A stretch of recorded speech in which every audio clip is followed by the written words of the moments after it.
Welcome back to my mini blog Sikkim part 1। আর জানি এই ব্লগটার জন্য তোমরা অনেক ওয়েট করেছিলে। আমার যত ফ্রেন্ড ফ্যামিলি স্টুডেন্ট সবাই বলছিল কবে তুই ব্লগ দিবি, কবে তোমার ব্লগ দেখবো, এইটাই মনে হচ্ছিল। তো ফাইনালি আমি মিনি ব্লগ এসছি, আর লং ভিডিও কিন্তু তোমাদের জন্য আসতে চলেছে পরে। আগে মিনি ব্লগ পার্ট 1 তো দেখাই।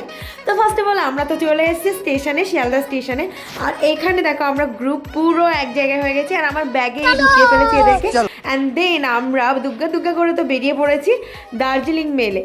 তো আমরা যাচ্ছি পাহাড়ে। এখানে ট্রেনে উঠেই আমি ঘুগনির স্টল দিয়ে দিয়েছিলাম। অ্যাকচুয়ালি আমাদের অনেক রিল ফটোশ্যুট সব কিছু হওয়ার পরে আমরা খেতে বসে গেছিলাম, আর সবাই বাড়ি থেকে কিছু না কিছু বানিয়ে নিয়ে গেছিল, আর আমি নিয়ে গেছিলাম ঘুগনি। আর ফাইনালি আমাদের 4 মান্থ ধরে দেখা ড্রিমটা কমপ্লিট হতে চলেছে। ডেস্টিনেশনে পৌঁছানোর আর কিছুটা বাকি। তো আমি এখানে কফি বানিয়ে ফেলেছিলাম, তো সবাইকে বললাম কফি খাবি, কেউ কেউ খেয়েছিল। অ্যান্ড দেন আমি এখানে ব্ল্যাক কফি খেতে শুরু করেছিলাম, আর এটা মুড ফ্রেশ করে দিয়েছিল। আর অ্যাকচুয়ালি আমার ছোট থেকে একটাই ড্রিম ছিল যে আমি কবে পাহাড় যাবো। অ্যাকচুয়ালি আই এম পাহাড় লাভার, মানে আমার পাহাড় ছাড়া আর কিছু বুঝি না, এরকম মনে হয়। অ্যান্ড দেন আমরা এনজিবিতে ল্যান্ড করে ফেলেছি। সত্যি মনে হচ্ছিল আমরা স্বপ্নের রাজ্যে ল্যান্ড করছি, মানে এতটা এক্সাইটমেন্ট ছিল সবার মধ্যে, এত এনার্জি লেভেল হাই ছিল। আর তারপরে আমরা প্রায় 2 ঘন্টা জার্নি করার পর একটা রেস্টুরেন্টে যাই।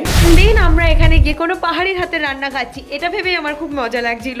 তো এখানে পাহাড়িদের রান্না অন্যরকম হয়, আর নুডলসটাও অন্যরকম ছিল, বেশ ইউনিক ছিল। তো সেইগুলো খাওয়ার পর এক কাপ চা হাতে পাহাড়ের ভিউ এনজয় করতে করতে দেন আমরা আবার পৌঁছে গেলাম গ্যাংটকের উদ্দেশ্যে।